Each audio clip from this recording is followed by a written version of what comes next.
اپنے آپ کو بحثوں سے ہمیشہ دور رکھیں۔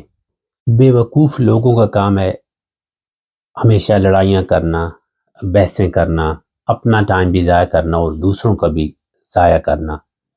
اس پہ ایک کہانی آپ کو سناتا ہوں۔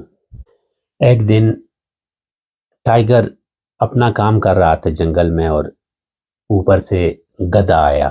گدھے نے دیکھا کہ ٹائیگر لگا ہوا ہے اپنے کام میں، تو چلو کوئی گپ شپ لگاؤں، کوئی اس کا ٹائم بھی ضائع کروں اور اپنا بھی ضائع کروں۔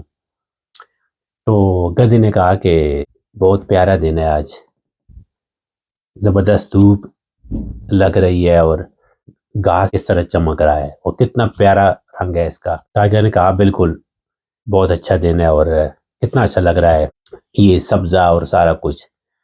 تو گدھے نے کہا سبزہ تو نہیں گھاس سبز تو نہیں ہے، یہ تو نیلا ہے۔ تو ٹائیگر نے کہا گھاس تو سبز ہے، تو گدھے نے کہا نہیں یہ تو نیلا ہے۔ تو دونوں کی اس بات پہ بحث ہو گئی۔ تو انہوں نے فیصلہ کیا کہ چلو جنگل کے بادشاہ کے پاس جاتے ہیں، شیر کے پاس۔ دونوں اس کے پاس مسئلہ لے کے چلے گئے شیر کے پاس۔ تو شیر نے کہانی سنی اور اس نے کہا کہ گدھا ٹھیک کہہ رہا ہے، گھاس کا رنگ تو نیلا ہے۔ ٹائیگر کو بڑی حیرانی ہوئی۔ شیر نے کہا ایسا ہے کہ ابھی سزا یہ ہے کہ 200 گھنٹے کمیونٹی ورک جو جنگل کی صفائی ہے وہ کرنا پڑے گی۔ تو ٹائیگر انکار نہیں کر سکتا تھا کہ وہ دونوں اس کو بادشاہ کنگ مانتے تھے۔ تو انہوں نے یہ فیصلہ کیا تھا کہ جو بھی بادشاہ کہے گا ہمیں منظور ہوگا۔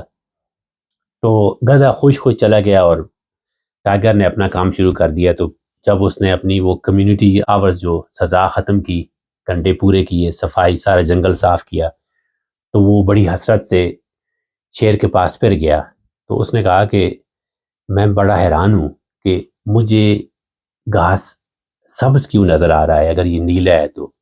بادشاہ نے کہا نہیں گھاس تو سبز ہی ہے، لیکن تجھے میں نے سزا اس لیے دی ہے کہ تم سے بھی کوئی بحث کرتا ہے، تو نے اپنا ٹائم بھی ضائع کیا اور میرا بھی، تو یہ تجھے نصیحت ہے کہ آج کے بعد کسی فضول کی بحث میں نہیں پڑنا۔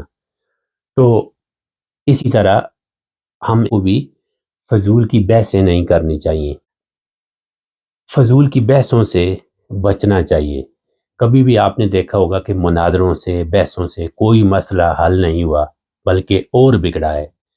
تو ہر انسان اپنی سمجھ کے مطابق صحیح کر رہا ہے، بہتر کر رہا ہے، تو کسی سے الجھنے کی ضرورت نہیں ہے۔ آپ اپنا اچھا کام کرتے جائیں۔ جس آدمی نے جو کچھ سیکھا ہے، جس ماحول میں بڑا ہوا ہے، جس کے پاس جو کتابیں ہیں، تو ظاہری بات ہے وہ وہی پیش کر رہا ہے۔ ہر انسان اپنی جگہ پہ ٹھیک ہے، اپنی کوشش کر رہا ہے اور دلوں کے حالات اللہ جانتا ہے۔ تو اپنے لیے بھی اور دوسروں کے لیے بھی دعا کرنی چاہیے۔ میں ایک مثال دیتا ہوں کہ دیکھو اگر یہ میرے ہاتھ میں کتاب ہے تو آپ کہیں گے کہ اس کا رنگ براؤن ہے، آپ کو براؤن نظر آ رہا ہے، تو میں کہہ سکتا ہوں کہ آپ جھوٹ بول رہے ہیں، اس کا رنگ براؤن نہیں ہے، کیونکہ میرے سامنے جو ہے وہ تو گرین ہے، مجھے گرین نظر آ رہا ہے اور آپ کو براؤن نظر آ رہا تھا۔ تو ایسی ہی ہر انسان اپنی جگہ پہ ٹھیک ہے، دوسروں کے لیے گنجائش رکھیں، اس لیے بحثوں سے بچنا چاہیے۔ ہدایت اور اخلاق اس دنیا کی دو بہت بڑی نعمتیں ہیں۔ ہدایت مانگنے سے ملتی ہے اور خوش نصیبوں کو ملتی ہے، اور اخلاق اسی کے ساتھ جڑی ہوئی چیز ہے، یہ علیحدہ نہیں ہے۔ نیک انسان کے ہمیشہ اخلاق بھی اچھے ہوں گے۔ تو اخلاق جب انسان کے اچھے ہو جاتے ہیں تو انسان خالق اور مخلوق دونوں کا محبوب ہو جاتا ہے۔ اللہ پاک ہم سب کو ہدایت والے نیک سچے راستے پہ چلنے کی توفیق عطا فرمائے۔